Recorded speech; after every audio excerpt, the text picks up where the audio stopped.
5, insyaallah. Baik, sambil menunggu kehadiran Ustadz,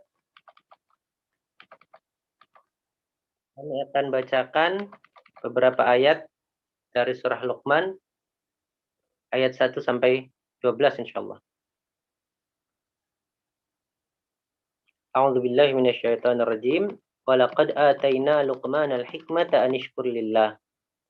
Wa may yashkur fa innama yashkuru li nafsihi. Wa man kafara fa innallaha ghaniyyun hamid. Dan sesungguhnya telah kami berikan hikmat kepada Luqman, untuk bersyukurlah kepada Allah. Dan barang siapa yang bersyukur kepada Allah, maka sesungguhnya ia bersyukur untuk dirinya sendiri. Dan barang siapa yang tidak bersyukur, maka sesungguhnya Allah Maha Kaya lagi Maha Terpuji.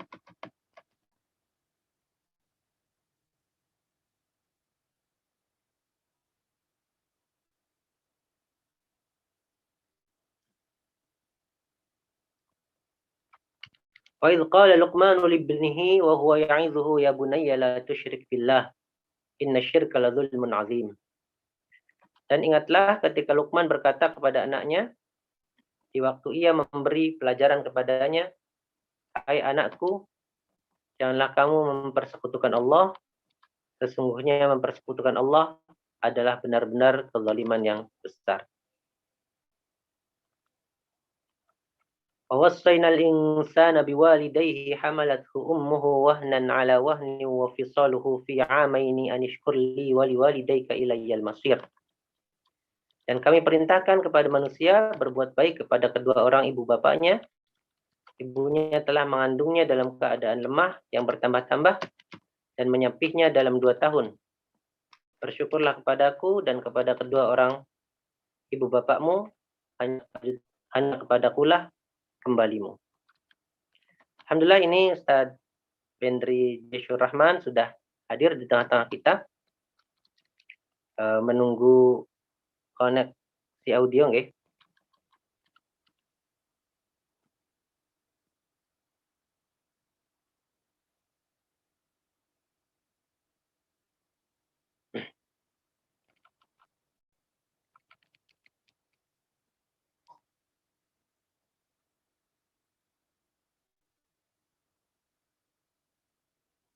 Baik, masih menunggu koneksi audio beliau. Saya bacakan lanjutan ayatnya. Wa in jahadaka ala an tusyrika bima laysa laka bihi ilmun fala tuti'huma wa sahibhuma fid dunya ma'rufa. Wattabi' sabila man anaba ilayya. Tsumma ilayya marji'ukum fa unabbi'ukum bima kuntum ta'malun. Dan jika keduanya memaksamu untuk mempersekutukan dengan aku sesuatu yang tidak ada pengetahuanmu tentang itu, maka janganlah kamu mengikuti keduanya. Dan pergaulilah keduanya di dunia dengan baik. Dan ikutilah jalan orang yang kembali kepadaku. Kemudian hanya kepadakulah kembalimu. Maka kuberitakan kepadamu apa yang telah kamu kerjakan. Ya bunayya innaha in takum mithqala habbatin min khardalin fatakun fi sakhratin aw fis samawati aw fil ardi ya'ti biha Allah. Innallaha latifun khabir. Luqman berkata, "Hai, dan berada dalam batu atau di langit atau di dalam bumi, niscaya Allah akan mendatangkannya atau membalasinya. Sesungguhnya Allah Maha Halus lagi Maha Mengetahui."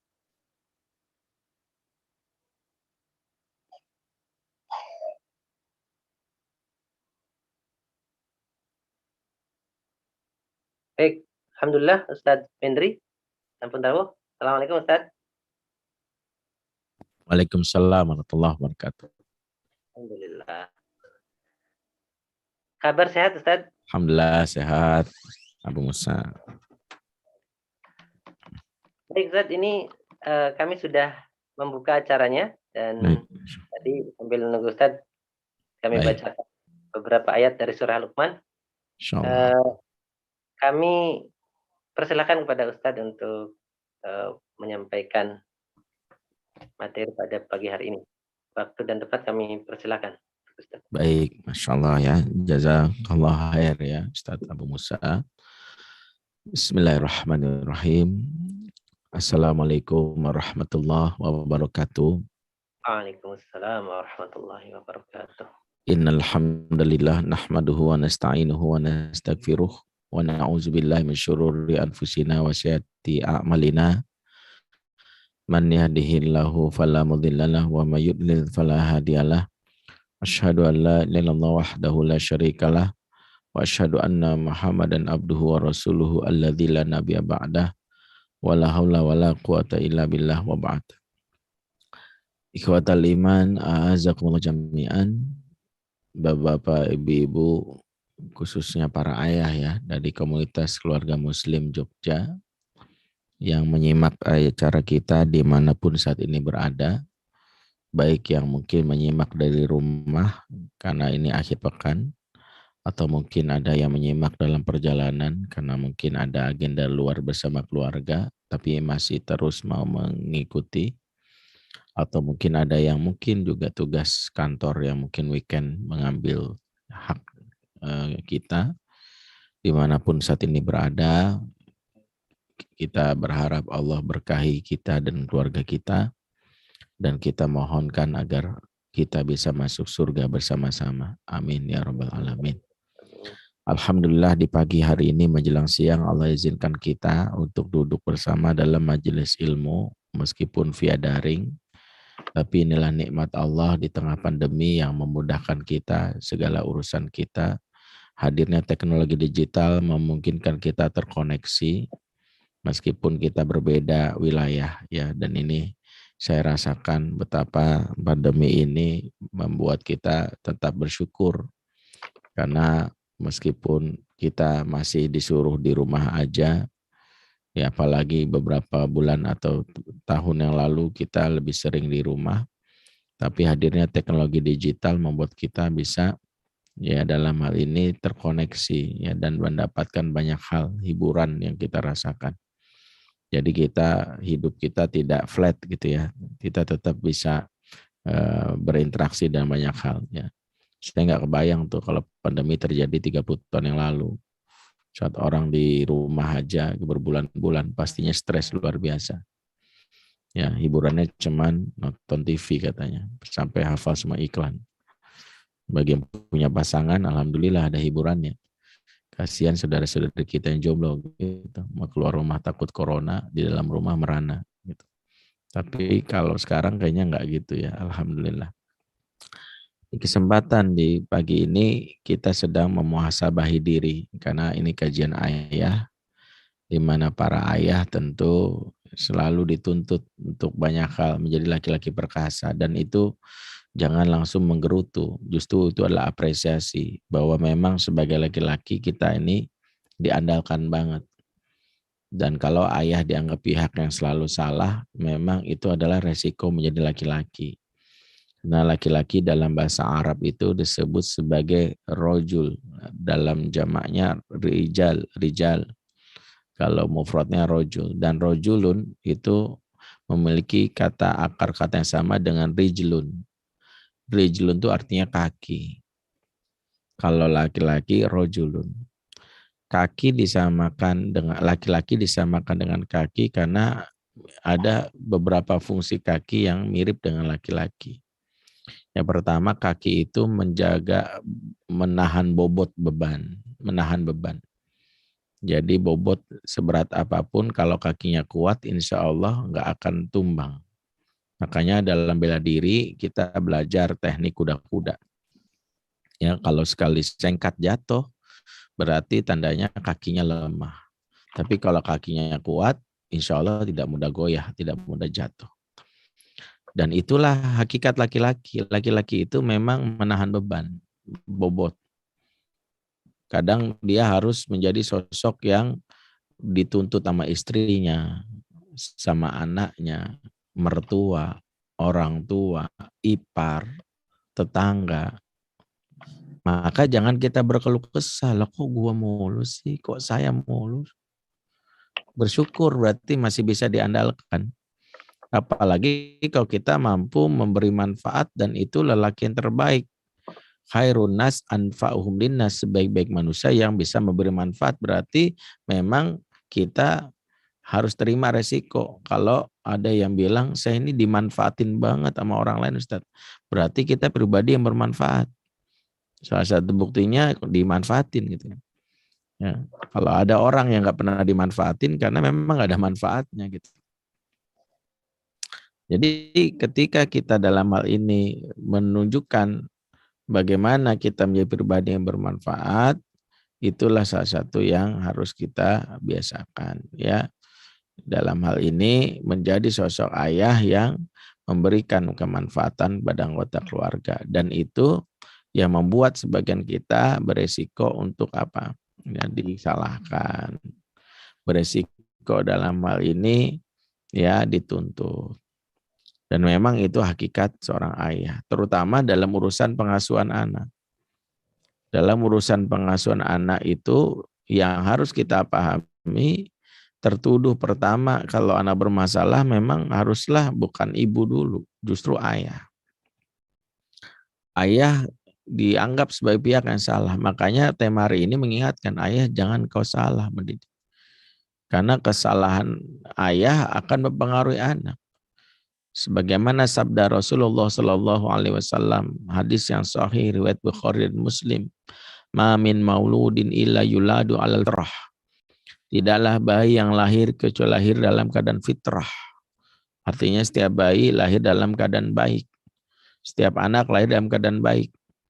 Makanya nggak ada istilahnya nakal turunan, ya, apalagi nakal tanjakan, nggak ada. Setiap bayi aslinya baik sejak awal dilahirkan. Nggak ada bayi yang baru lahir langsung niat jadi bandar narkoba. Ada bayi yang baru lahir langsung niat cari gambar porno, nggak ada. Setiap bayi bahkan dari lahir memiliki namanya fitrah tauhid setelah diinstal keimanannya, mengenal Allah. Seperti yang disebutkan surat Al-A'raf ayat 172 ya, di mana Allah menginstal setiap manusia dikumpulkan dalam alam arwah. Seraya ditanya, alastu birabbikum, apakah aku ini Tuhanmu? Jadi Allah sudah menginstal dan kita menjawab semuanya, semua makhluk. Qalu, mereka menjawab, bala syahidna, kami menjadi saksi. Jadi kita dapati bahwa kita ini sudah dilahirkan dalam keadaan baik. Setiap anak lahir dalam keadaan baik. Maka Rasulullah memberikan indikasi penyimpangannya, terutama penyimpangan tauhid, fa'abawahu yuhawidanihi awi nasirani awi majisanihi. Orang tuanya lah yang menjadikan dia Yahudi, Nasrani atau Majusi. Dalam hadis ini redaksi orang tua memakai kalimat abawahu. Abawahu itu isim musanna ya, dari kata abawani ya. Kalau dalam belajar bahasa Arab kita tahu nunnya hilang karena ada domir hu di situ, abawahu. Dalam bahasa Arab orang tua biasa dipanggil dengan kata-kata walidani. Sebenarnya walidaya, Robbi fili wali walidaya, atau dalam Quran ya dalam surat Luqman tadi wawasainal insana biwalidayhi. Jadi dalam artinya orang tua itu bisa pakai redaksi walidani atau abawani. Tapi khusus tentang anak-anak yang menyimpang fitrahnya, redaksi bahasa Rasul adalah fa'abawahu, bukan fawalidahu. Padahal maknanya sama-sama orang tua. Mengapa pakai redaksi abawahu? Dan ini dibahas oleh Dr. Fadil As-Samarai. Ya, beliau salah satu pakar bahasa di zaman sekarang. Di antara makna abawahu beda dengan walidahu. Di antara makna walidahu kata walada yang artinya melahirkan, dan itu biasanya sangat berperan ibu kalau fungsi melahirkan. Makanya ketika Allah menyebutkan peran biologis yang membuat seorang manusia lahir, dihubungkannya selalu dengan ibu. Seperti tadi ya surat yang mungkin dibacakan oleh Ustadz Abu Musa, wa wasainal insana biwalidayhi hamalathu ummuhu wahnan ala wahni wa fisaluhu. Kami wasiatkan manusia berbuat baik kepada kedua orang tuanya, ibunya. Jadi langsung ibu tuh. Kalimat walidayhi itu menunjukkan kepada ibu. Maka ketika redaksinya pakai fawalidahu, kesimpulannya orang tua itu dominan ibu. Tapi kalau ayat atau hadis ini pakai redaksi fa'abawahu, memang dimaksud orang tua, tapi orang tua dimaksud dominan ayah. Maka hampir kesalahan-kesalahan anak itu yang lebih banyak ditegur ayahnya. Dan itulah makna dari hadis ini. Selain juga kita diingatkan bahwa penanggung jawab dalam keluarga siapa? Yaitu ayah juga, karena ayah penanggung jawab. Ya ayyuhalladzina amanu qu anfusakum wa ahlikum nar. Hai orang-orang beriman, jaga dirimu dan keluargamu dari api neraka. Jadi salah satu yang harus kita pelajari, jangan sampai kita menjaga diri dari keluarga dan tidak menjaga diri dan keluarga api neraka. Dan itu tanggung jawab siapa? Ayah. Karena ayah dalam hal ini dipakai redaksinya pakai domirnya kum. Kum itu jamak lil mudzakkar lil mukhatab. Jamak buat laki-laki, buat pihak kedua. Kalau perempuan kan kunna. Dan ayat Quran memakai kum, artinya laki-laki yang disapa untuk menjaga diri keluarga dari api neraka. Berarti ayahlah yang bertanggung jawab. Dan ditegaskan lagi dalam hadis riwayat Muslim, ya, kullukum ra'in wa kullukum mas'ulun an ra'iyati warrajulu ra'in fi ahlihi wa huwa mas'ulun an ra'iyati. Dan seorang laki-laki kepala bagi keluarganya dan dia di akhirat bertanggung jawab atas apa yang dipimpinnya itu keluarganya.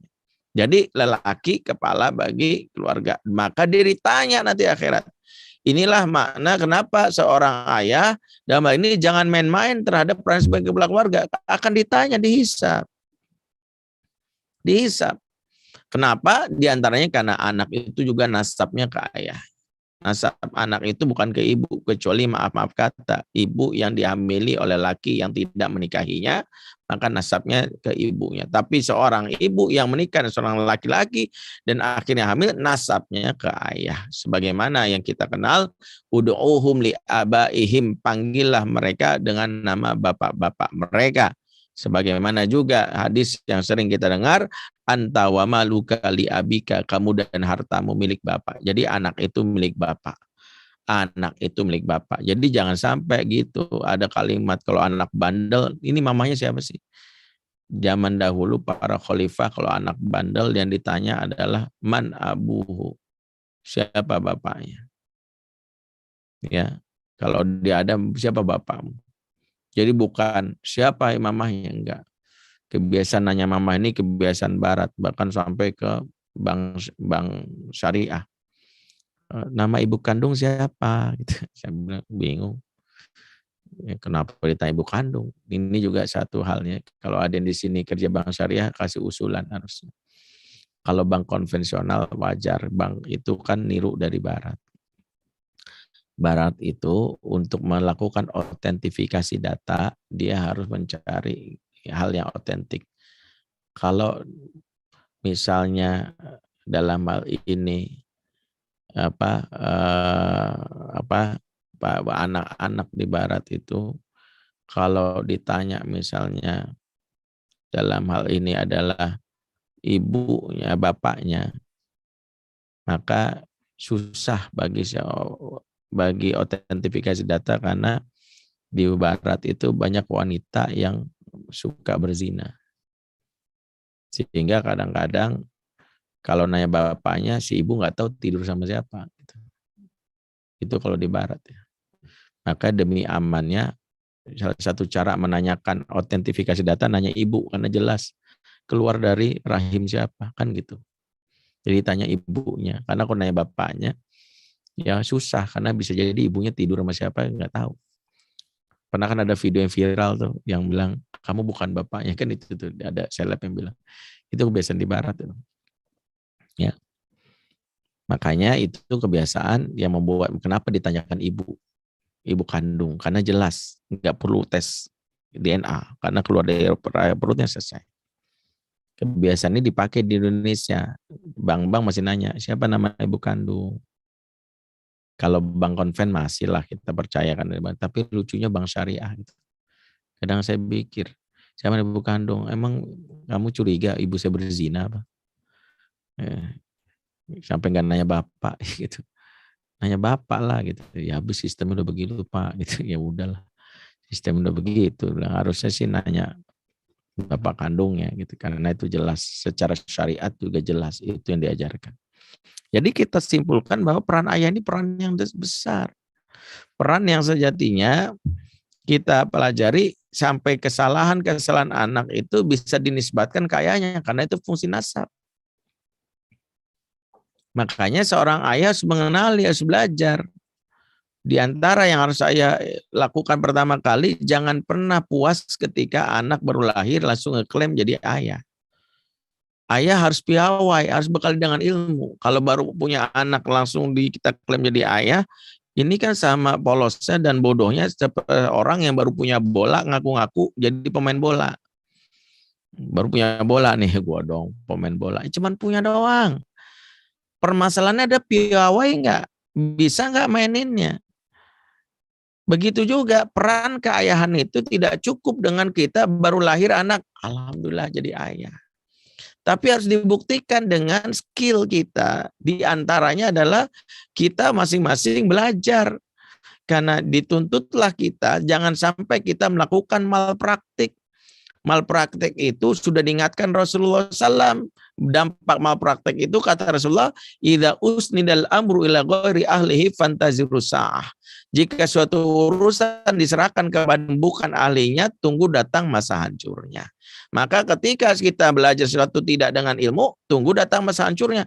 Anak itu jadi korban karena pertama kesalahan kita adalah saya sebagai ayah adalah karena tidak belajar. Karena saya mengasuh anak ternyata dengan amatiran, abal-abal. Sementara tuntutan Islam mewajib profesional dalam segala urusan. Kata Allah, kata Rasulullah, innallaha katabal ihsanu ala kulli syai'. Sesungguhnya Allah wajibkan kita bersikap profesional dalam segala urusan. Jadi profesionalitas itu bukan pada saat kita jadi menteri, jadi pedagang, jadi pengusaha, jadi karyawan, manajer, bukan. Profesional itu tuntutan semua profesi, bahkan dalam hadis itu sambungannya dalam urusan yang sederhana saja, menyembelih hewan wajib profesional. Apa kata Rasulullah? Fa idza zabahtum fasinu zibhah. Jika kamu menyembelih, sembelihlah dengan profesional. Jadi profesional itu tuntutan. Sehingga ketika kita ingin jadi ayah yang tidak melakukan kesalahan, malpraktek, pelajarilah ilmunya. Nggak pernah bosan. Saya pun masih terus belajar dan belajar. Karena dengan belajar, kita terhindari dari malpraktek. Ya, karena itulah Allah memberikan sebuah penegasan dan sindiran dalam surah Az-Zumar, ya, ayat 9 kalau tidak salah, kul hal yastawil ladzina ya'lamuna wal ladzina la ya'lamun. Katakanlah samakah orang-orang yang memiliki ilmu dengan orang yang tidak memiliki ilmu. Kalau kita terjemahkan dalam konteks kekinian, sama nggak sih ayah yang sering ikut kajian parenting dan ayah yang tidak ikut kajian? Sama nggak sih ayah yang sering belajar buku-buku pengasuhan dengan ayah tidak belajar? Kira-kira begitu. Jadi Allah ingin memberitahu beda ayah yang belajar itu. Sehingga kata kunci pertama dalam kita memahami agar jangan melakukan kesalahan, jangan pernah berhenti belajar. Termasuk buat saya sendiri. Berhenti belajar memberikan isyarat kita mudah melakukan kesalahan. Itulah kenapa ayah jangan pernah berhenti belajar. Lantas bagaimana? Apa yang kita lakukan? Yang paling menyakitkan kalau ketika ayah melakukan kesalahan, kesalahan yang paling fatal itu berujung kepada pengasuhan yang racuni. Pengasuhan yang racun itu yang disebut sebagian orang sebagai toxic parenting. Nah, ini kata toxic sering dipopulerkan sebagai sebuah upaya yang bukan membuat anak menjadi sehat, malah membuat anak sakit. Hal yang paling fatal dalam pengasuhan toksik adalah ketika ayah justru melakukan hal yang membuat anak itu teracuni alias rusak. Karena itulah kita harus mengenali apa yang membuat kita melakukan toksik atau kesalahan-kesalahan itu yang membuat anak menjadi rusak. Hal yang pertama harus kita kenali, kalau kita berkaitan dengan toksik yang membuat kita meracuni anak. Toksik dalam Islam itu yang pertama dimulai dari konten yang kita ajarkan kepada anak. Maksudnya gimana? Di antara kita, kalau ada yang bilang, Saya mah anak lembut. Tapi yang kita ajarin gini, kamu mah nggak penting agamamu apa. Yang penting asal kamu baik, orang memandangnya. Itu tanpa sadar kita merusak anak. Kan halus ya. Ada yang bilang gini, wah ayahnya baik, lembut, gak pernah kasar. Ayah yang baik lembut itu merasa diri bukan toksik. Toksik itu racun. Racun itu kadang bisa diberikan dengan kelembutan. Di antaranya isinya yang meracuni. Papa ya peduli kamu mau jadi laki-laki atau perempuan. Asal kamu bahagia. Kamu boleh milih mau jadi jenis kelamin apa. Itu toksik.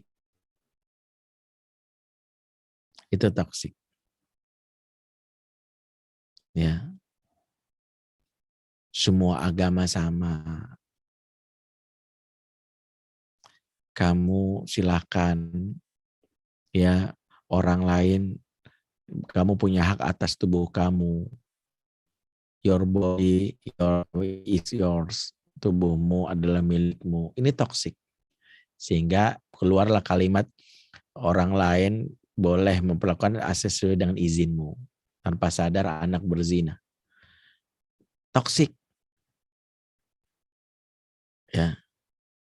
Kok toksik itu. Dan kita bilang lembut padahal iya. Karena selama ini banyak orang tua memilih toksik semata-mata hanya keras, kasar. Padahal kalau kita kembali kepada toksik yang artinya racun, yang akan merusak anak, itu yang paling penting adalah isinya apa. Jangan sampai dianggap obat tapi hakikatnya racun. Kita menganggap ini baik karena caranya lembut, tapi justru merusak. Di antaranya kenali. Misalnya paradigma-paradigma yang bersumber dari hal yang selama ini tidak pahami. Misalnya yang penting kan ridho sama ridho, suka sama suka. Loh, suka sama suka tidak menghalalkan suatu hal yang diharamkan Allah, kecuali pernikahan. Karena ketika orang bilang yang penting nggak menzolimi makhluk dosa, tapi menzolimi Allah itu juga lebih dosa. Di antara menzolimi Allah adalah mengubah ayat-ayat yang telah berjelas mengharamkan zina. Nah, itu juga harus dikenalkan ke anak. Jadi sekarang muncul itu sebuah tren orang tua yang mencoba bijak tapi tanpa sadar toksik, yaitu mengenalkan pemikiran-pemikiran yang justru merusak jiwa anak. Dan ini yang menjadi masalah tersendiri. Di mana tidak punya kaidah yang bersumber dari para ulama. Para ulama sudah jelas ya. Kalau kemarin ada yang misalnya seolah-olah ketika ada yang mengatakan, kenapa sih ini MUI menolak Permendikbud? Berarti menyetujui kekerasan seksual. Bukan menyetujui. Gak ada di antara kita. Kita mengharamkan orang yang melakukan kekerasan.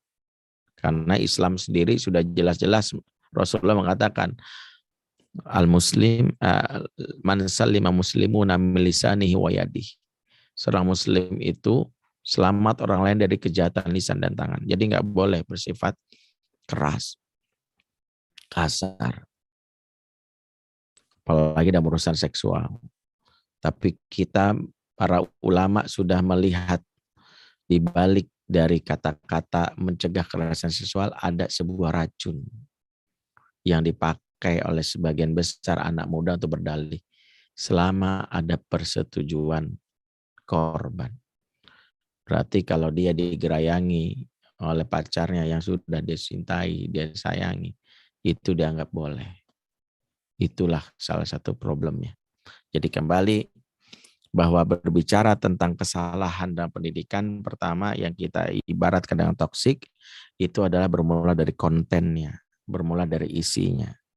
Jadi kalau isinya sudah tidak sesuai dengan syariat, itu sudah menjadi hal yang fatal. Yang kedua adalah yang disebut toksik yang meracuni, dan itulah kesalahan dasar seorang ayah adalah kalau merusak jiwa anak dengan selain kontennya, tapi sikapnya yang keras, sikapnya yang kasar. Sikap kasar itu merusak jiwa. Karena itulah banyak anak-anak yang trauma. Bahkan efek dari anak-anak yang dikasari adalah pertama dia akan menjauh dari ayahnya. Rasulullah SAW sudah menyebutkan hal ini. Basyiru, beri kabar gembira, walatunafiru. Jangan bikin orang lain takut atau kabur. Allah sudah menyebutkan juga dalam surah Al-Imran ayat 159. Fabi rahmati minallahi lintalahum. Lau kunta fazon ghalizal qalbi lan faddu min haulik. Kalau kamu bersifat kasar, keras hatinya, niscaya mereka kabur dari kamu. Kekerasan yang dilakukan oleh orang tua, ayah kepada anaknya dengan dalih taat, ini juga salah satu problem. Ada ayah yang memposisikan diri dengan cara jadul. Saya di rumah pakai konsep Ustadz good guy, bad guy. Dan itu konsep jadul yang seolah-olah bahwa itu pembenaran. Anak saya takut. Takutnya anak pada kita jangan jadikan sebagai sebuah prestasi. Karena Quran ketika bicara tentang ayah, ayah diposisikan bukan pihak yang ditakuti.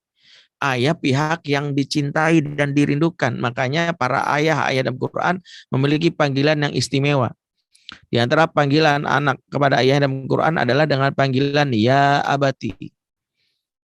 Di mana panggilan ya abati kita lihat dan ketika Yusuf bicara sama Yakub, ya abati, inni ra'aitu ahada asyara kaukaba wa syamsa wal qamar, ra'aituhum li sajidin. Atau ketika misalnya Ismail bicara sama Ibrahim dan surat As-Saffat 102, ya abati fa'al ma tu'mar, satajiduni insyaallah minas sabirin. Atau bisa panggilan abati disebutkan ketika putri Syekh Madian bicara sama ayahnya, ya abati istajirhu, abati. Bahkan Nabi Ibrahim ngomong sama ayahnya yang kafir dalam surah Maryam ayat 44 adalah ya abati la ta'budu syaitan, inna syaitana kana lirrahmani asiya. Abati.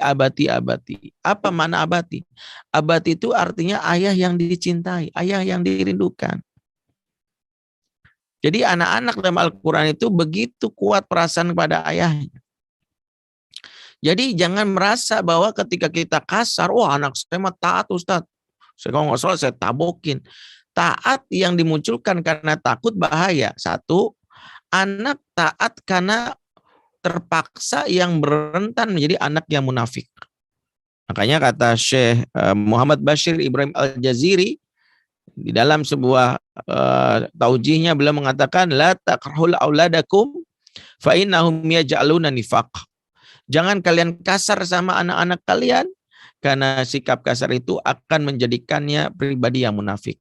Makanya anak-anak munafik suka bohong, salah satu faktornya adalah ortu yang kasar. Di rumah dia sholat, begitu ngekos, yes, nggak ada apa-apa. Di rumah dia pakai hijab, begitu dia di sosmed, dia sengaja buka auratnya dengan lelaki yang baru dikenalnya. Saya pernah nemukan seorang muslimah yang saya tahu bapaknya keras, kasar, tiba-tiba saya di WA, waktu itu bukan WA, di email, untuk mengklik link akun FB-nya yang baru. Waktu itu baru happening FB tahun 2010 atau 2011. Saya klik, saya kaget karena saya itu konselor remaja saat itu, ternyata sebuah foto, sebuah Facebook dan foto profil seorang wanita dengan rambut warna pirang, cantik, pakai baju tank top. Saya istighfar, saya buru-buru cari. Saya klik, saya left gitu. Kemudian saya tanya, ini maksudnya apa? Loh, memang kakak, dia manggil kakak. Kakak nggak lihat, itu kan aku. Kaget saya. Selama ini saya lihat dia pakai hijab, kenapa punya akun FB dengan foto profil dia dan pakai nama samaran. Namanya nama bule gitu. Saya tanya, kenapa? Ternyata dia cerita, ya aku pengen tahu, pengen punya ini aja, pertemanan dengan dunia luar. Sengaja aja, habis aku tuh tertekan aja di rumah. Abiku galak banget, jadi kasar. Dari kecil aku kasarnya nggak boleh menunjukkan kalau aku cantik. Aku pengen orang lain tahu kalau aku cantik. Terus dia bilang, maksud kamu jadi apa? Mau invite kakak di FB ini?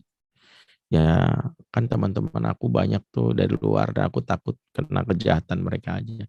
Jadi kakak jaga aku aja kalau tiba-tiba ada yang macam-macam di FB sosial media. Saya bilang, kalau justru kamu nggak menjaga kakak, ngelihat kamu kayak gini, sebagai laki-laki justru merusak. Saya malah bilang seperti itu kepada dia. Dengan kata lain, sikap-sikap anak yang bermuka dua bisa jadi karena kekasaran. Itu toksik. Makanya jangan heran ada anak yang sekarang jadi seleb dengan kondisi bahwa dia itu pamer aurat, tiba-tiba dia ngomong, dulu gue ini anak pesantren. Dulu biar bagaimana gue anak ustadz, gue anak kiai. Kaget. Loh, bapaknya kiai. Kok bisa? Salah satunya adalah karena dia mengalami trauma atas perlakuan orang tuanya. Ini bahayanya kalau kita kasar. Dan itu tidak diajarkan oleh baginda Nabi karena Rasul sudah ingatkan tentang bersikap lembut tadi seperti yang diajarkan juga oleh Allah dalam surah Al-Imran 159. Karena anak-anak yang kasari sangat rentan tadi dia akan menjadi pribadi munafik. Apalagi dia berbohong itu sangat mungkin karena orang tuanya. Contohnya seorang bapak yang lagi misalnya di ruang tengah dia lagi melihat handphonenya, lagi asik dia melihat laptopnya, tiba-tiba terdengar di ruang tamu bunyi benda pecah, perang. Si bapak marah, tiba-tiba keluar kalimat, siapa tuh? Otomatis spontan anak kebayang, aduh bapak digampar nih, dipukul, dicubit, masukin kamar mandi. Maka dengan spontan dia bilang, kucing, aku lihat ada kucing. Dia berdusta karena ingin menyelamatkan dirinya. Maka resikonya kalau kita kasar, maka pertama anak akan munafik. Ini bahaya. Jadi bukan itu. Jadi pelajarilah. Jadilah ayah yang disebutkan Quran, ayah dia yang dicintai. Membangun rasa hormat anak justru dengan ayah yang dicintai. Anak segen. Karena kalau ayah cintai, anak itu akan menjaga kemuliaan nama ayahnya. Dia nggak ingin menyakiti ayahnya. Sebagaimana kisahnya Nabi Yusuf alaihissalam ketika digoda oleh Zulaikha di dalam surat Yusuf ayat 24. Walaqad hammat bihi wa hamma biha laula ara'a burhana rabbih. Sungguh wanita itu menggoda Yusuf dan Yusuf nafsunya naik juga. Jadi ayat ini memberitahu betapa Zulaikha menggoda Yusuf. Dan akibatnya Yusuf pun secara manusiawi nafsunya naik. Jadi seorang nabi digoda oleh wanita yang menggodanya dan dia pun bergairah. Hamma biha kata Allah. Laula ara'a burhana rabbih, sekiranya tidak ada petunjuk dari Tuhannya. Petunjuk Allah kepada Yusuf yang menyelamatkan Yusuf dari perbuatan yang haram tersebut. Sehingga Yusuf berhasil keluar dari jebakan Zulaikha. Pertanyaannya, bagaimana cara Allah memberi petunjuk Yusuf? Inilah dibahas oleh para ulama. Di dalam kitab Adwaul Bayan, Syekh Amin As-Sinkiti membuat daftar beberapa pernyataan para mufassir di zaman itu tentang apa maksud Allah memberi petunjuk. Di antaranya kata Imam Mujahid, ro'a suratan Yaqub alaihissalam fil jidar. Yusuf melihat wajah ayahnya di dinding. Ternyata Allah menghadirkan wajah ayahnya. Wajah ayah di dinding itu nampak di hadapan Yusuf. Imam Ibnu Sirin menyampaikan redaksi lain dengan kata-kata mathalallahu Yaqub ba'adun la usbu'aihi, nampak wajah ayahnya geram, kecewa, saking keselnya dengan perilaku anaknya hampir tergoda Zulaikha. Wa huwa yaqulu lahu, dan dia berkata kepada anaknya, Yusuf bin Yaqub bin Ishaq bin Ibrahim Khalilur Rahman, ismuka maktubun fil anbiya wa ta'mal amala sufaha. Yusuf, engkau keturunan Yaqub, keturunan Ishaq, keturunan Ibrahim, kasih Allah yang Maha Rahman. Namamu tercatat di antara para nabi, tapi kenapa kau lakukan perbuatan orang-orang bodoh? Ayahnya murka. Tapi menariknya, dengan hadirnya wajah ayahnya, padahal Yusuf saat itu ada di Mesir, ayahnya ada di Palestina. Saat itu nggak ada teknologi video call, nggak ada teknologi zaman sekarang IG story. Tapi melihat wajah ayahnya, langsung Yusuf tiba-tiba tersadarkan. Dan inilah kata Syekh Amin Sinkiti, ayah yang dekat dengan anaknya maka akan membuat anak terjaga saat berada di dunia luar. Itulah yang membuat anak itu tidak main-main saat dipengaruhi di dunia luar, karena dia ingin menjaga kehormatan ayahnya dengan kata-kata, kata ayahku. Sehingga ayah yang ditakuti nggak punya itu, ayah yang dihormati. Hormat itu dari rasa cinta. Segannya anak menyakiti ayahnya karena rasa betapa dia kagum sama ayahnya dan gak ingin membuat ayahnya tersakiti. Makanya Yusuf diingatkan nasabnya. Yusuf bin Yakub bin Ishak bin Ibrahim diingatkan. Maka ini menjadi kenapa seorang ayah jangan sampai melakukan kekasaran. Pendekatan menghukum dengan cara yang membuat anak trauma bahaya. Muhammad Nuswait dalam kitabnya Manhaj Tarbiyah An-Nabawi Al-Tifli membuat kaidah-kaidah. Di antara kaidah mendidik anak atau menghukum anak adalah at-ta'dib laisa ta'dzib. Mendidik bukan mengazab. Jadi kita bedakan mendidik mana mengazab. Kalau membuat anak trauma, jerak itu namanya mengazab dan itu bukan konsep pendidikan Islam. Ya. Kekerasan yang kita lakukan bahaya, malah membuat dia trauma sama syariat. Pernah ada seorang ibu jamaah di Eropa nanya sama saya, Ustadz, kami bingung anak kami. Banyak di antara anak kami yang kami didik dari kecil secara Islami. Begitu udah gede, banyak yang dalam hal ini buka hijabnya kalau orang muslimah, ada yang berzina, ada yang murtad, ada yang ateis. Ya Allah Ustadz, padahal dari kecil secara Islami. Apa salah kami? Saya tuh penasaran dengan kata-kata dididik secara Islami. Saya tanya, jadi maksud secara Islami itu gimana Ibu? Ya maksudnya kami didik anak kami dengan sholat, dengan baca Quran, pakai hijab. Iya, saya tahu maksudnya gimana caranya. Ibu ini nggak bisa jawab. Akhirnya saya tanya, Ibu cukup menjawab pertanyaan saya singkat ya. Sering, pernah atau nggak pernah? Ibu pernah ngebentak anak? Dia bilang, sering, oke. Ibu pernah mengancam anak? Kayak sering juga Ustaz. Pernah mencubit anak? Pernah sih. Sering nggak? Nggak pernah, tapi nggak sering. Oke. Ibu pernah menghukum anak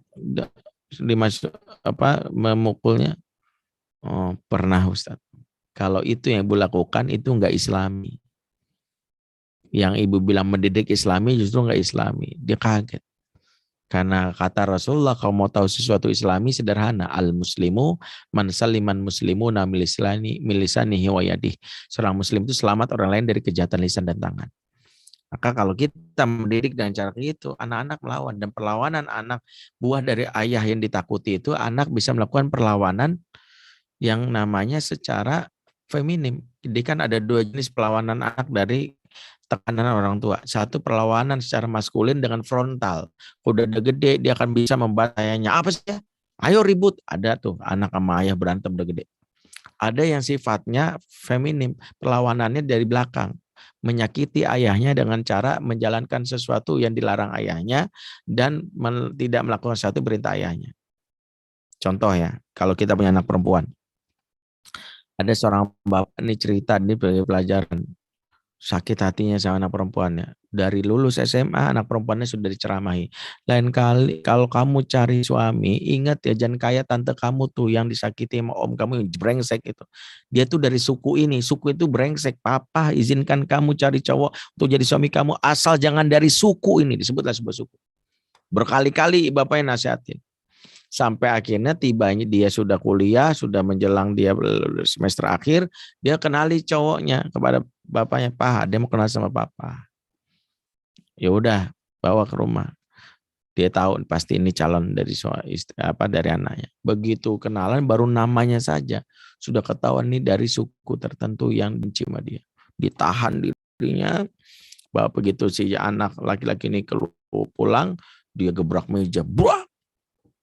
Sampai dia bilang, kamu tuli ya.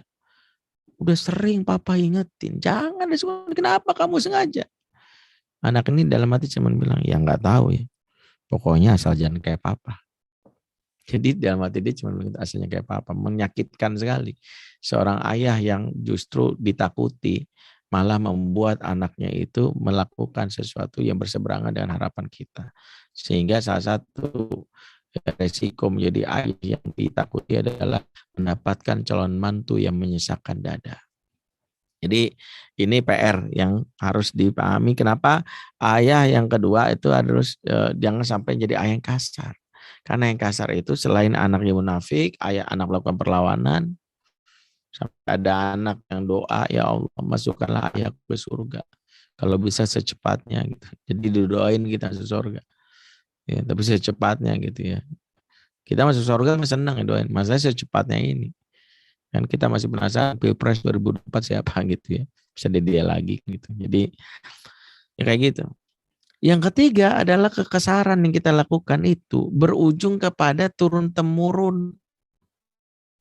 Anak akan meniru kemarahan itu diwariskan terus kakaknya. Itu yang akan membuat kita menjadi mendapatkan dosa tambahan karena diikuti sampai anak sampai cucu terus. Hati-hati ya.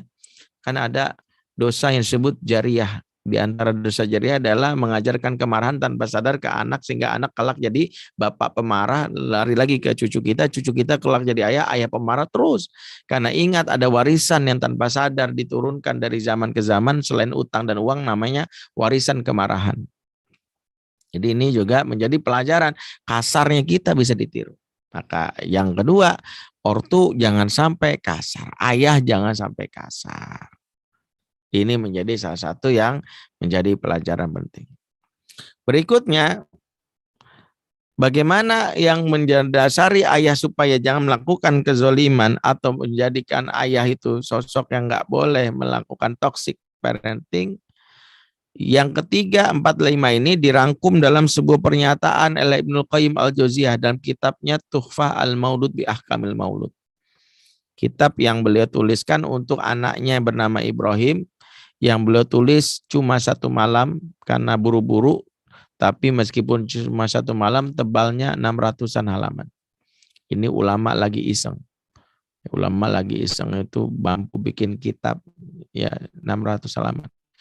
Lagi paling bikin status di Facebook. Itu juga kesel kalau nggak ada yang komen gitu. Ulama ini luar biasa. Kitab 1 malam namanya Tuhfah al-Maulud. Beliau di antara penjelasan-penjelasan fikih tentang akikah, tentang pemberian nama, dan macam-macam yang jelaskan berkaitan hak anak di masa. Beliau juga mengingatkan peran ayah di bab 16-nya itu. Di antara pernyataan beliau yang menjadi sentilan para ayah, beliau mengatakan apa? Wa kamimman ashqa waladahu wa fil zata kabadihi fid dunya wal akhirah bi ihmalihi wa tarki ta'dibihi wa i'anatahu lahu ala syahawati. Ini paket kezoliman ayah kepada anaknya. Apa kata beliau? Betapa banyak orang tua yang menzolimi, menyakiti anaknya tanpa sadar dengan 3 perilaku. 1, cuek. 2, tidak mendidik. Yang ketiga, memfasilitasi syahwat. Maka yang cuek ini sebagai nomor 3 dari kesalahan ayah yang kita kenal sebagai toxic parenting, yaitu adalah sikap yang justru tanpa sadar kita lakukan. Cuek di sini tidak peduli terhadap urusan anak. Dan sebagian ayah menganggap biasa saja, padahal cuek itu menyakitkan. Di antara hukuman berat itu kan sebenarnya dianggap tidak ada, dicuekin, itu kan menyakitkan. Istilah anak muda zaman now, kacang itu gurih, dikacangin perih. Ketika anak-anak dikacangin, cuekin, jangan merasa bahwa seolah-olah kita nggak zolim. Sebab kita tahu bahwa manusia itu kalau diabaikan sakit. Coba lihat Ka'ab bin Malik ketika mendapatkan hukuman karena dia terlambat atau malas berangkat jihad. Maka dia mendapatkan hukuman langsung dari Allah, dihajar, diabaikan, diboikot. Berapa lama? 40 hari. Dan itu menyakitkan banget sampai dia bilang langit itu terasa runtuh di hadapan gitu. Bahkan dalam hadis yang lain Imam Muslim menyebutkan hukuman berat bagi seorang hamba di akhirat itu, kata Rasulullah, salasu la yanzurullah fi yaumil qiyamah. 3 golongan yang Allah tidak melihatnya dari kiamat. Allah Maha melihat, tapi hadis Allah tidak melihat, bukan Allah tidak melihat dalam pengertian tidak mampu. Allah nggak mau ngelihatnya. Allah nggak mau itu karena bentuk kemarahan Allah. Allah sudah memikirkan, udahlah nggak usah diabaikan lagi, nggak usah dipikirin lagi, orang ini jelas tempatnya neraka. 3 orang nih maksud itu adalah yang pertama al-uququl walidain, yang kedua al-mutasyabihatu minan nisa birijal, yang ketiga ada youth. Yang pertama orang yang durhaka sama orang tua, yang kedua perempuan yang menyerupai laki-laki, yang ketiga adalah lelaki yang nggak punya sifat cemburu. Itu hukumannya adalah di akhirat dicuekin. Cuek itu menyakitkan. Maka di antara ayah yang harus kenali di anaknya harus peka. Pertumbuhan anak, setiap tumbuh kembangnya harus tahu kelasnya berapa, sekolahnya, bahkan gurunya. Rasulullah sesibuk-sibuknya tahu. Di antara kebaikan Rasulullah yang kita teladani, sampai Rasulullah menyapa anak-anak itu bisa tahu kunyahnya, sampai Rasulullah tahu juga hobinya. Di antara yang kita bisa pelajari dari hadis riwayat Muslim, Rasulullah menyapa seorang anak sepupunya Anas bin Malik yang kita kenal namanya Abu Umair. Abu Umair ini adalah kunyahnya. Bentuk penghormatan Rasul kepada anak kecil dibikin namanya dengan kunyah yang membuat dia merasa mulia. Dan Rasulullah kalau bertemu dengan dia, apa yang Rasulullah tanyakan? Ya Aba Umair, ma fa'alan nugair. Abu Umair, burung pipit kamu gimana kabarnya? Jadi Rasul nanya burung pipit gimana kabarnya. Rasul kok tahu banget. Rasul itu sangat peka sama anak-anak sampai tahu. Bahkan dia tahu burung pipitnya namanya nugair. Makanya seorang ayah itu diantaranya harus aware. Sampai tahu anak itu hobinya apa. Jadi kalau ketemu, hari ini futsalnya gimana nak? Harus tahu boneka anak namanya siapa. Jangan sampai ada ayah yang sampai nggak kenal tumbuh kembang anak.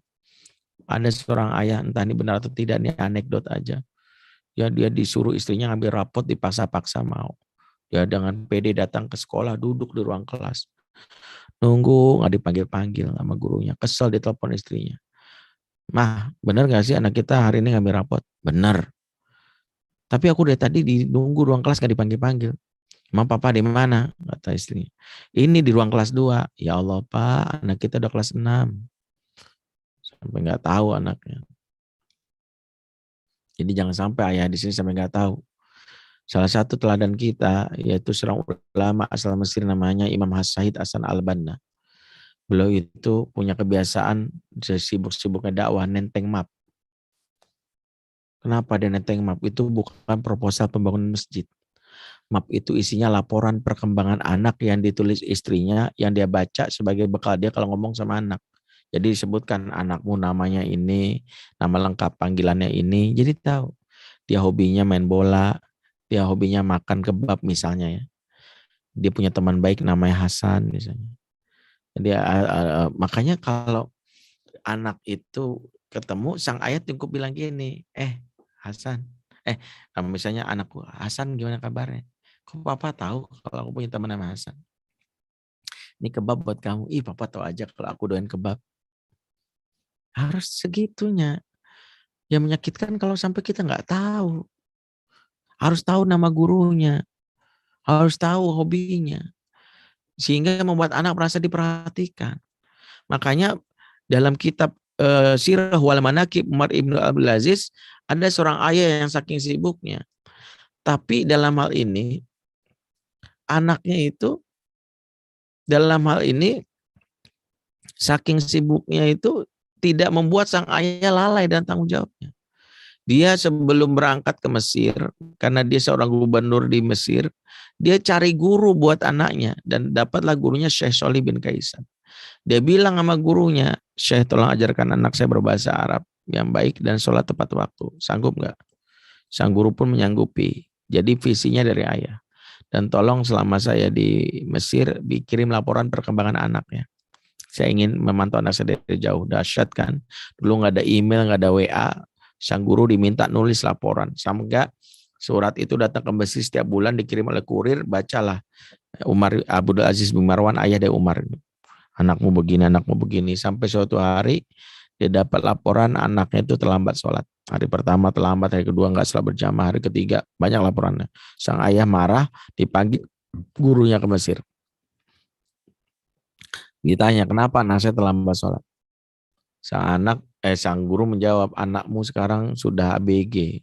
Umar sekarang udah ABG sudah. Dan dia sudah mulai agak genit. Jadi rambutnya itu gondrong dan kalau nyisir dandanannya lama. Jadi Umar tuh kalau mau ke masjid mikirin penampilan. Dan dandannya lama karena rambutnya panjang. Jadi dia itu mikir penampilan sehingga masbuk terus. Maka sang ayah pun mengetahui hal ini, menulis surat untuk gurunya, di mana isi suratnya adalah yang dikirim ke ayahnya, ke anaknya. Apa isi suratnya kepada anaknya? Nak, bersamaan dengan surat ini, ayah utus tukang cukur khusus dari Mesir untuk botaki kepalamu, agar kamu tidak lagi terlambat sholat. Maka waktu Umar baca surat dari ayahnya, dia bukannya marah. Apa kata dia? Ayahku memang jauh di mata tetapi dekat di hati. Bayangkan. Sampai ayahnya tuh mantau dia. Sampai tahu kalau aku rambutnya panjang. Berarti ayah peduli banget sama aku. Gitu loh. Yang jadi ayah yang cuek. Yang kedua, pernyataan ini yang keempat ya. Maaf, yang ketiga kan tadi ayah yang cuek. Yang keempat kata Ibnu Qayyim yang merupakan dari kitab itu, yaitu adalah ayah yang tidak mendidik adab. Ini sama dengan bagian cuek, tapi bedanya sini sampai ayah tidak mengajarkan anak dari kecil dengan paradigma namanya juga anak-anak. No, nggak boleh. Anak dibiarkan buruk, dibiarin bangun kesiangan, makan pakai tangan kiri, terus kita nggak menegurnya, itu toksik. Jadi toksik bukan lagi kasar, cuek dan tidak mendidik itu toksik. Dibiarkan anak melakukan kesalahan toksik. Namanya juga anak-anak. Rasul tidak ada anak tirinya namanya Umar bin Abi Salamah. Makannya berantakan, ngambil sini, ngambil sana. Rasulullah, ya gulam, samilah ta'ala, wakul biyaminik, wakul bimayalik. Nah, makan pakai tangan, makan sebut nama Allah ya, makan pakai tangan kananmu dan makan paling dekat denganmu. Rasul langsung spontan. Dan itu menunjukkan jangan buat kita akhirnya menjadi ortotoksik, yang diantara ortotoksik bukan sekedar kasar, tidak mendidik juga toksik. Ya. Tidak mendidik juga toksik. Jadi kita harus mempelajari hal itu. Jadi toksik itu termasuk ketika kita tidak mendidiknya, seperti itu. Yang kelima, dan ini sebagai penutup karena waktunya, kata Ibnu Qayyim, ortu yang toksik yang memfasilitasi syahwat. Maksudnya gimana? Kalau zaman now itu mudah. Ayah zaman now itu kalau akhir pekan gak mau diganggu, anak rewel. nih, upin. Nih. Boboiboy, nusarar. Papa lagi banyak urusan. Tanpa sadar kita membuat anak akhirnya tergantung dan akhirnya candu. Anak lagi sedih itu justru respon yang dibutuhkan kitanya. Kita malah ngasih ini. Begitu anak udah candu, kita nggak sadar. Marah-marah. Bahkan ada bapak-bapak, gimana Ustadz? Anak saya tuh main handphone mulu, bingung saya gimana. Pertanyaannya, yang ngasih handphonenya siapa? Saya Ustadz. Oke. Yang ngisi pulsa dan kuotanya siapa? Saya juga Ustadz. Ya sudah, kholas. Beres. Antum yang ngasih, yang ngisi pulsa antum. Berarti masa di mana? Ya di antum. Solusinya gimana? Ya ambil, selesai. Antum nggak tegas. Nah itu. Memfasilitasi syahwat termasuk. Anak belum waktunya, dikasih kendaraan. Akhirnya anak ikut geng motor. Anak di rumah dikasih wifi, kamarnya lengkap. Dengan AC, dengan wifi, handphone, internet. Masturbasi di kamarnya, kita nggak sadar. Itu memfasilitasi syahwat. Anak dikasih rumah mewah, sebagainya, apartemen, aksesnya gampang dia bawa. Masih muda dikasih apartemen, akhirnya dia bawa perempuan tidur situ. Memfasilitasi syahwat. Yang kayak gini itu nanti yang akan dihisab oleh Allah.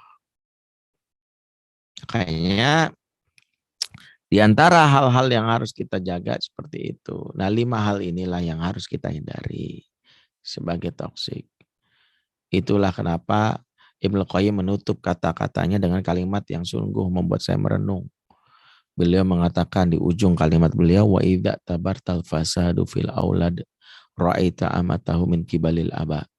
Jika kamu lihat kerusakan terjadi pada anak-anak, pada umumnya berasal dari sisi seorang ayah. Jadi beliau menyimpulkan anak-anak yang rusak itu justru dari ayahnya. Maka kenapa tema hari ini ayah jangan kau salah, itu karena kita yang diingatkan supaya memperbaiki. Minimal kita hindari itu. Melakukan toksik, yaitu mengajarkan sesuatu bertentangan dengan Islam. Maka itu tanya sama ulama, ini sesuai enggak nih? Jangan saya ngomong ini termakan virus liberalism, sekularisme, dan macam-macamnya. Yang kedua, jangan kasar. Bedakan antara tegas dengan kasar. Tegas wajib itu juga hak anak. Tapi kasar itu nggak boleh. Kalau tegas itu mengembalikan anak pada aturan, nggak perlu bentak-bentak. Dan itu juga hak anak. Ayah kalau nggak tegas justru membuat anak tadi dibiarkan dalam kesalahan. Tadi yang disebut tidak mendidik adab itu. Yang ketiga adalah tidak cuek. Yang keempat yaitu ayah yang jangan sampai ya ayah melakukan kesalahan itu tidak mendidik adab. kelima, fasilitas syahwat. Wallahualam bishawab, waktu kita sudah pukul 11. Mudah-mudahan bisa kita lanjutkan dengan sesi diskusi tanya jawab. Aku ulu qouli fastaghfirullah wa lakum. Wassalamualaikum warahmatullahi wabarakatuh. Waalaikumsalam warahmatullahi wabarakatuh. Jazakallahu khairan katsiran Ustaz Hendri Syekh Rahman atas penyampaian materinya yang luar biasa. Saya dari tadi mencatat beberapa poin sampai 24 poin. Cuma intinya insya Allah Bapak-Bapak semua sudah menangkap ya, ada 5 sekurang-kurangnya yang saya tangkap tadi, ada 5 hal yang harus kita jauhi dalam mendidik anak-anak, karena itu merupakan termasuk toxic parenting ya. Yang pertama, konten yang kita ajarkan bertentangan dengan Islam itu merupakan toksik. Kemudian sikap cuek, sikap kasar. Yang kedua sikap kasar. Yang ketiga sikap cuek ya, terhadap anak. Kemudian tidak mendidik mereka. Dan yang terakhir yang beliau sampaikan tadi adalah memfasilitasi syahwat. Nah, Bapak-Bapak yang ingin bertanya, silakan tuliskan pertanyaannya di kolom chat ya. Ini sudah ada masuk satu pertanyaan, Ustaz. Baik. Saya bacakan ya. Assalamualaikum Ustaz. Apabila seorang ayah sudah mendidik anak, saya ulangi, apabila seorang ayah sudah mendidik anak dengan lembut, peduli, dan jauh dari perbuatan toksik, tetapi sang anak mendapatkan pengaruh buruk dari teman atau lingkungan sekitar, sikap apa yang harus ayah terapkan terhadap anak? Baik. Pertama adalah belajar dari Nabi Allah Adam alaihissalam, di mana setiap apapun kesalahan yang terjadi di luar, beliau tetap mengucapkan doa itiraf sebagai pelajaran bagi kita untuk lebih banyak melihat ini dari kacamata spiritual. Allah berfirman, Inna Allah astafa Adama wa Nuh wa ala Ibrahim wa ala Imran ala alamin. Dalam surah Al-Imran 33 Allah berfirman, Allah memilih Adam, Nuh, keluarga Ibrahim dan keluarga Imran atas segala umat. Di antara hamba-hamba Allah terpilih adalah Adam. Adam dipilih, di antaranya pelajarannya Adam itu melakukan kesalahan. Digoda oleh iblis. Yang membuat Adam makan buah terlarang itu kan iblis. Iblis biang kerok pihak luar. Tapi Adam tidak menyalahkan iblis dalam doa-doanya. Dia pernah Adam bilang, ya Allah laknatlah iblis. Iblis biang kerok gara-gara iblis nih. Jadinya saya kemakan juga buah ini. Padahal saya nggak mau. Nggak begitu. Maka Adam mengakui saja. Itu yang pertama. Rabbana zalamna anfusana. Wa illam taghfir lana wa tarhamna lanakunanna minal khasirin. Maka yang pertama, sang ayah memulailah dengan istighfar. Karena kita nggak tahu dari pintu mana munculnya kerusakan itu. Kalau yang pertama dari diri kita minta ampun. Karena kita nggak sadar, jangan-jangan pengaruh dari ibadah kita yang kurang. Pengaruh ada maksiat yang kita nggak sadari. Harta yang kita bawa itu dulu. Maka istighfar itu pintu pertama. Setelah itu baru mengevaluasi diri apa yang kurang, karena anak terpengaruh di dunia luar cuma 2 penyebabnya. Kebutuhan dasar yang tidak terpenuhi. Kalau tadi ada ayah bilang, saya udah mencoba ya lembut baik, tapi ada satu yang mungkin belum kita lakukan. Anak zaman now itu tidak cukup jadi ayah yang baik, tapi jadilah ayah yang asyik. Karena baik kalau doang, nggak asyik, nggak membuat anak nempel. Saya ini konselor anak remaja. Saya sering nongkrong sama anak-anak di Jakarta. Dulu saya nongkrongnya di 7-Eleven di Pancoran. Dulu saya biasa gue sepeda fiksi, ya klubnya fiksi. Saya biasa nongkrong di time zone. Saya sempat berprasangka buruk sama anak-anak yang sering nongkrong itu. Bapak kamu galak, kasar ya. Enggak sih, bapak saya baik banget.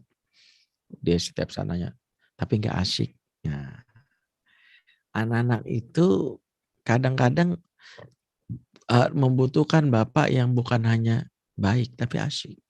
Asyik itu membuat dia itu punya daya tarik ke bapaknya. Di antara keasyikan itu ayah-ayah yang selain baik juga mampu buat anak ketawa. Ayah itu salah satu kemampuan ayah itu entertainment. Saya punya buku, mudah-mudahan baca ya, buku Fatherman. Buku ini ada di website www.fatherman.id ya.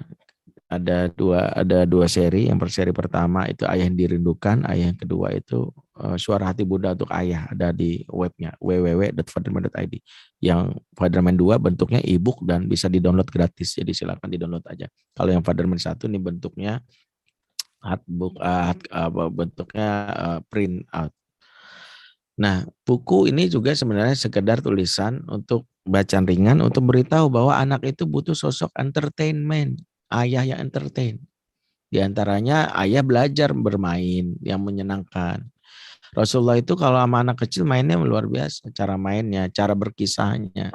Ada 3 skill ayah: bermain, berkisah, menjelajah. Silakan baca bukunya. Intinya memang kita udah evaluasi diri nih. Oke, berarti saya harus mengupgrade diri. Saya bukan sekedar ayah yang baik, ayah nggak tahu, tapi ayah yang menarik. Baik plus asyik, baik plus menarik. Di antara kemampuan anak menarik itu adalah kita punya kemampuan membuat anak ketawa. Karena mohon maaf ya, ketawa bagi anak itu udah kayak NKRI, harga mati.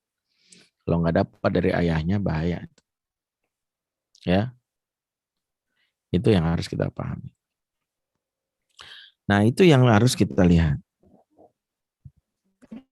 Yang kedua adalah barulah kita lihat, memandang faktor lingkungan itu jangan sebagai tantangan, tapi sebagai peluang. Saya pernah ngalamin seperti yang Bapak alami.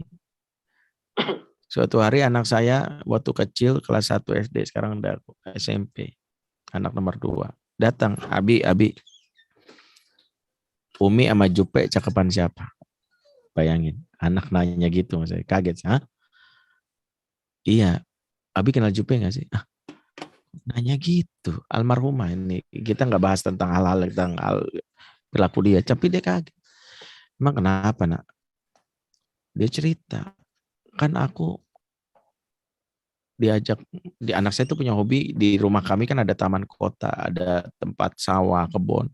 Anak saya punya hobi dulu ngumpulin belalang, ngumpulin ular sawah, kalajengking gitu. Nah, hobinya itu kan ekstrim. Teman-teman bilang, Faris mah berani sama setan. Faris mah berani sama ya, ular, tapi pasti takut sama setan. Anak saya nantangin, mana setan? Aku berani. Temennya nantangin, aku punya film serem. Oh enggak. Di rumahku, papaku lagi nggak di rumah, ada VCD-nya, bisa di setel. Kaget. Diajak, anak saya cerita, aku diajak nonton film. Saya nanya, filmnya apa? Judulnya Awang yang Kerawang. Hah? Kaget saya. Kaget anak saya, Allah, anak ustadz gitu. Terus aku kan lihat, Bi, ada baju, dia buka baju kan, Bi. Saya spontan, kamu lihat? Enggak, aku ingat kata Abi, aurat itu malu untuk dilihat dan diperlihatkan. Terus, ya, kamu keluar dari situ? Enggak, sampai selesai. Loh kok sampai selesai? Ya kan aku penasaran, yang seremnya yang mana? Jadi kalau ada yang itu aku tunduk aja. Tapi kalau ada yang serem aku liatin. Saya jujur dalam keadaan yang bingung waktu itu. Ya Allah. Saya peluk anak saya bilang makasih. Saya diskusi sama istri 3 hari itu. Sampai akhirnya simpel lagi nih. Disitulah Allah menegur saya. Bahwa mendidik anak sendiri bakal repot kalau nggak dibarengi dengan mendidik anak tetangga. Anak tetangga itu temannya anak kita. Kalau tetangga baik, kebaikannya nyiprat ke kita. Kalau tetangga buruk, kebaikannya nyiprat. Makanya jangan jadi ayah buat anak sendiri. Jadilah ayah lingkungan, bikin program. Makanya saya bikin yang sekarang saya gulirkan namanya Kampung Sahabat. Saya bikin taman baca khusus buat mereka. Saya bikin mobil saya jadi mainan untuk anak-anak. Jadi dulu saya punya, sebelum saya ada supir, saya nyetir sendiri. Setiap saya masuk gang dicegat, Abi, semua anak-anak ikut naik mobil saya. Saya bawa keliling-keliling walaupun ke parkiran. Sampai headrest mobil patah nggak masalah. Aku isi musola, alhamdulillah sekarang udah didominasi anak-anak. Anak-anak boleh main mic, silakan. Sampai saya bilang yang hafal surat An-Naba, Abi bayar 50.000. Ternyata yang hafal banyak. Ya Allah, Abi nyetor, saya nyetor mana anak. Ya udah, tapi alhamdulillah pas main petak umpet sudah mulai tuh, bukan tua gapat enggak, tapi mulai An-Naba 1-10.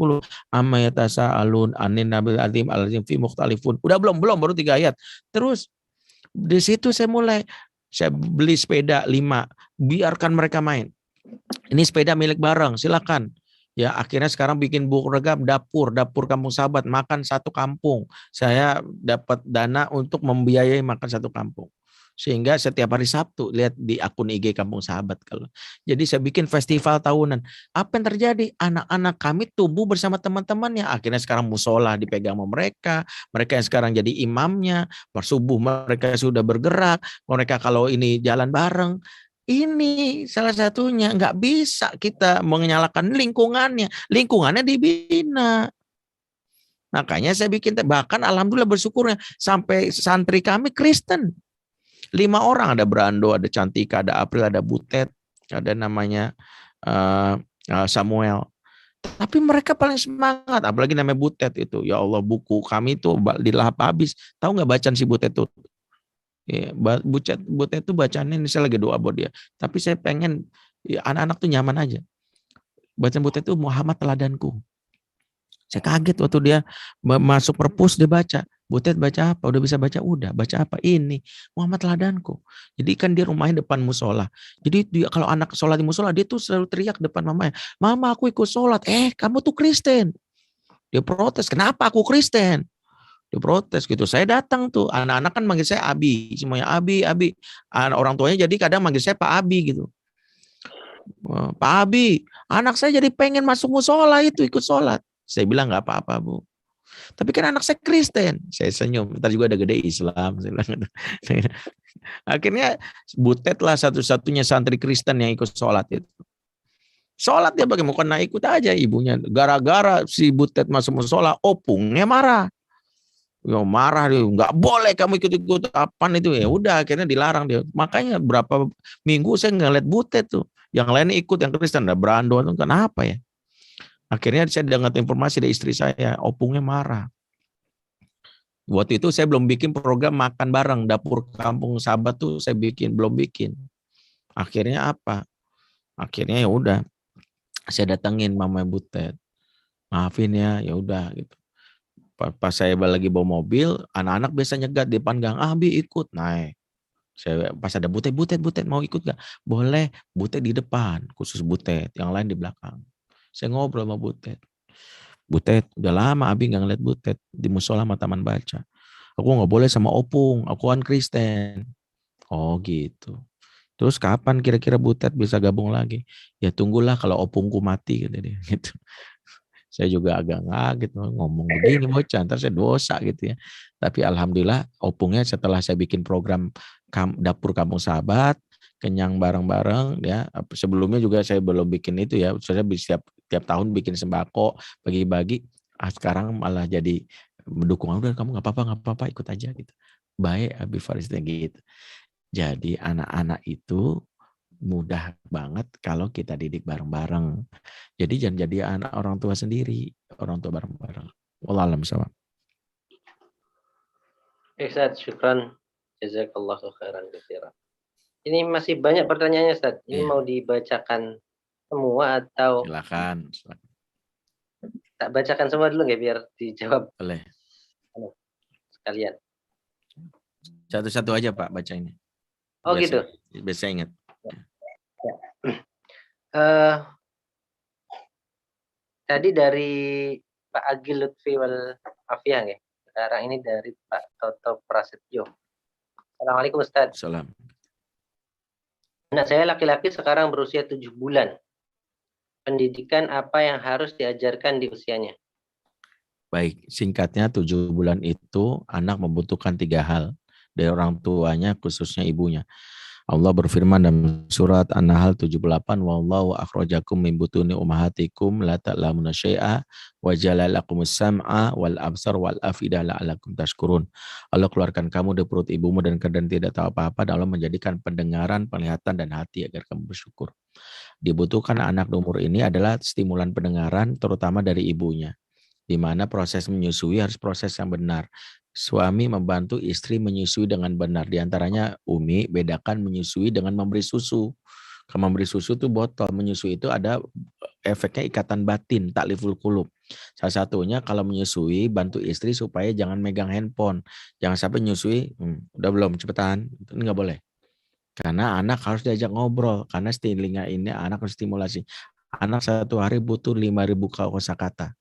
Dan itu ibunya ngomong dan baik-baik. Nggak usah ibu bacain berita gosip dari lambe turah.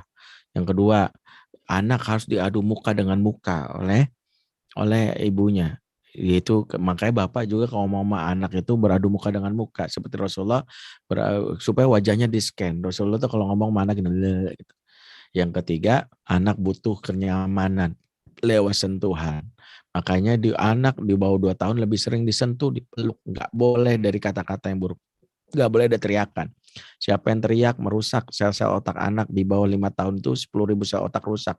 Jadi nggak boleh ngagetin anak demi konten. Oh, ini lucu banget foto. Itu zolim. Nggak boleh. Jadi kita nggak boleh mengagetin walaupun konten, apalagi memarahi anak. Yang paling penting 7 bulan itu bikin anak nyaman khususnya sama ibunya, dan anak nyaman sama ibu, peran ayah diantaranya bikin ibu nyaman. Salah satunya sering-sering ngusap punggung istri yang capek menyusui. Apalagi kalau ngusapnya pakai 100 ribuan segepok, nah itu insya Allah cepet tuh. Ya, sama vouchernya GoPay lah itulah. Jadi apalagi bikin istri makanannya juga diperhatiin, kata-kata yang lembut. Karena emosi ibu di umur ini menentukan banget emosi bayi. Hati-hati ya, anak-anak bermasalah di umur remaja umumnya adalah anak-anak yang dalam hal ini bermasalah itu adalah anak-anak yang punya masalah di proses hamil dan menyusui. Biasanya nggak dekat sama ibunya, ibunya lagi stres waktu menyusui, lagi marah. Jadi anak-anak itu menjadi anak-anak emosional. Salah satu peran ayah itu adalah bikin istrinya tenang, bikin istrinya nyaman. Makanya jangan macam-macam. Kalau ada masalah Pak, tulis dulu. Jadi kalau lagi hamil menyusui itu istri bikin happy. Kalau ada masalah kita jangan marah dulu, catat aja dulu. Ntar aja kalau dia sudah selesai menyusui. Setelah menyusui hamil lagi, salah sendiri. Kenapa dihamilin? Ya jadi makanya kalau mau ngomel sama istri tunggu setelah dia lagi nggak hamil, nggak menyusui. Karena dia lagi hamil menyusui bahaya tuh buat kondisi bayi kita. Jadi seperti itu singkatnya. Allah alam shawab.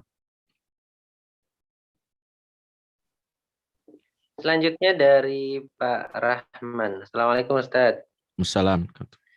Saya pernah dengar kalau ibu itu madrasatul ula. Sementara baik buruknya anak dilihat dari ayahnya. Batasannya bagaimana ya Ustaz? Wassalamualaikum warahmatullahi wabarakatuh. Fikum barakallah. Jadi pepatah ini itu nggak sempurna yang antum dengar. Yang didengar itu al-ummu madrasatul ula. Pada sambungannya al-ummu madrasatul ula wal abu ro'isuha. Ibu madrasah pertama seorang anak dan ayah adalah kepala sekolahnya. Jadi selama ini banyak madrasah tanpa kepala sekolah, itu madrasah ilegal. Makanya kalau ada madrasah bermasalah, dicari siapa? Kepala sekolahnya. Ini gimana sih MTS ini? Kepala sekolahnya siapa? Kita. Jadi benar nggak? Makanya fungsi kepala sekolah itu ada 4. 1, menyamankan sekolah. 2, menetapkan visi dan misi. 3, menegakkan aturan. 4, melakukan evaluasi. Itu tugas ayah. Jadi ayah itu menyamankan sekolah, nyamankan istri salah satunya. Kan dia sekolah, makanya sekolahnya itu. Makanya pastiin kebutuhan dasar istri terpenuhi. Bukan hanya kebutuhan fisik, tapi kebutuhan batin. Dengerin kalau dia lagi ngobrol, perhatiin, nggak boleh sambil ngeliat handphone. Ya itu silakan lihat di buku kami yang gratis di Fatherman 2, Surah Hati Bunda untuk Ayah. Itu diurai bagaimana jadi ayah kepala sekolah. Ya, wallahu a'lam bishawab.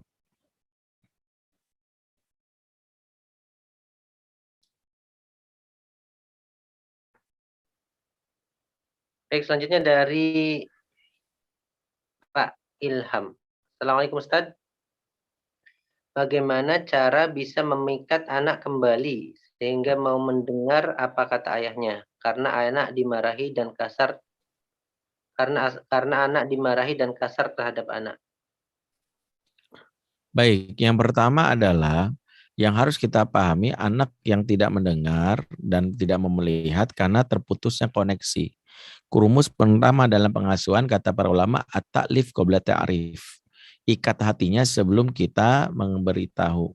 Atau kalau kata para psikolog connection before correction. Jalin koneksi dulu sebelum mengkoreksi.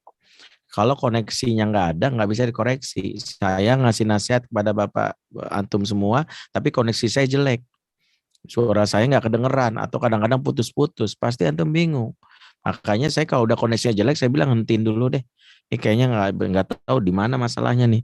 Pernah satu hari saya diminta ngisi kajian, masalahnya itu bukan di sinyalnya, tak di Zoom-nya, di provider software-nya itu.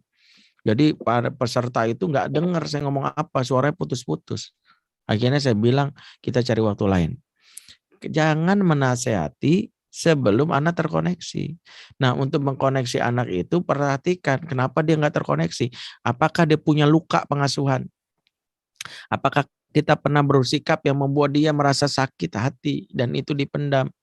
Di antara ciri anak sakit hati pada kita, satu, tidak mau naik kendaraan berdua sama kita. Dua, dia tidak sikap spontan sama kita, kesannya jaim. Di balik anak-anak yang suka ngupil dan kentut sembarangan depan kita, itu udah rasa nyaman. Makanya Pak, kalau ada anak yang di depan kita tuh jaim, sikap baik, belum tentu. Anak-anak tuh kalau sudah akrab sama kita, kadang-kadang tadi lompat-lompat. Kita nanya gurunya, Bu, anak saya kalau di sekolah gimana?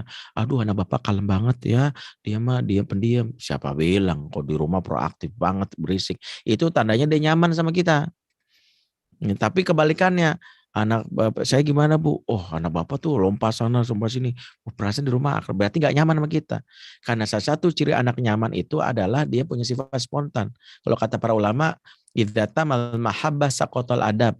Jika sempurnanya cinta, maka runtuhlah adab. Kadang-kadang begitu. Istri kalau udah cinta banget sama kita, spontan. Kayak Ummul Mukminin Aisyah, banting piring saat cemburu. Dibalik banting piring aja bilang, iya Aisyah songong banget. No, nggak begitu. Justru kita menyadari bahwa Aisyah banting piring karena punya suami yang baik, yang memberi rasa nyaman. Karena kalau suaminya otoriter, nggak ada istri berani banting piring kalau marah. Ya, istri yang tertekan itu bahkan nggak berani kentut sama kita karena diancam, lu kentut talak 1. Dia kentut 3 kali, talak 3 langsung. Kan itu kayak gitu. Makanya dibalik suami istri akrab tuh ada saling berbalas kentut. Ya, saling begitunya. Oke, berarti itu 2. Jadi yang ketiga adalah matanya tak berani memandang. Ya, mata itu jendela jiwa, hati sudah tidak injak menyebabkan mata tak berani terbuka. Yang keempat, telapak tangannya tidak nyaman disentuh. Yang kelima, punggungnya tidak nyaman diusap. Kalau dibilang, enggak, ya. Itu anak-anak yang sudah 5 hal ini saja sudah merasa nyaman. Yang keenam, tidak punya inisiatif bicara. Kalau ngomong tuh kita wawancara mulu, ya kayak program Mata Najwa. Kita ngomong, dia jawab. Dia nggak ada inisiatif. Yang ketujuh adalah dia punya banyak rahasia, selalu ngomong nggak apa-apa. Yang kedelapan adalah dia banyak berdusta. Itu baru 8 ya, ada 20 saya nggak hafal. Jadi kalau kita pengen tahu, itulah salah satunya. Jadi kalau 8 ini semua, wah ini sakit hati, luka banget sama saya.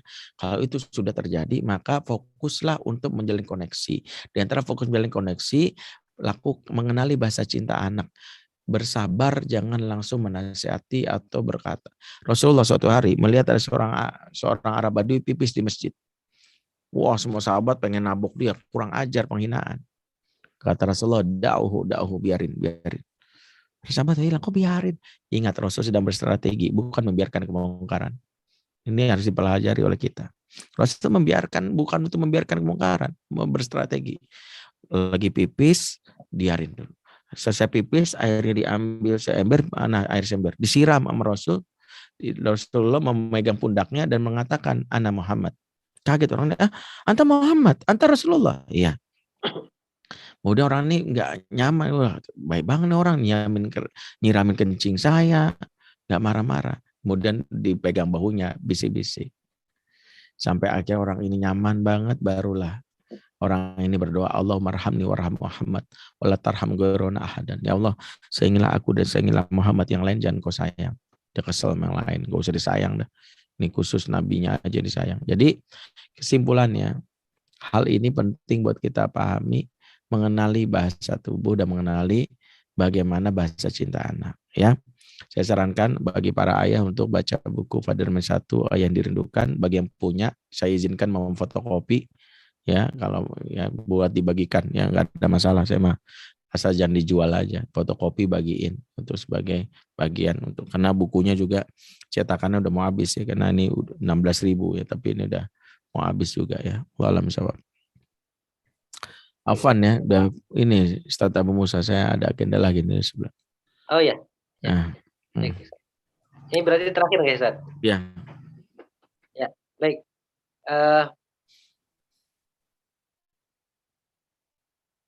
Baiklah, sudah kita sudah berada di penghujung acara. Ada beberapa pertanyaan lagi sebenarnya, Ustaz. Hanya saja nanti mungkin kita sampaikan ke Ustaz melalui panitia nggih. Semoga bisa nanti diberi jawabannya. Baik Bapak-bapak, dengan berat hati karena sudah jam setengah 12, hampir jam setengah 12, dengan berat hati kita akhiri dengan majelis ini. Terima kasih sekali lagi kepada Ustadz Bendri yang telah memberikan kita pencerahan yang luar biasa pagi sampai siang ini. Saya sebagai pembawa acara mohon maaf yang sebesar-besarnya, banyak kesalahan, banyak kekeliruan. Kita akhiri dengan hamdalah, alhamdulillahirabbil alamin, subhanakallahumma wa bihamdika asyhadu an la ilaha illa anta astaghfiruka wa atubu ilaik. Wassalamualaikum warahmatullahi wabarakatuh. Waalaikumsalam warahmatullahi wabarakatuh. Afan ya, pamit Iya. dulu. Assalamualaikum. Wassalamualaikum warahmatullahi wabarakatuh.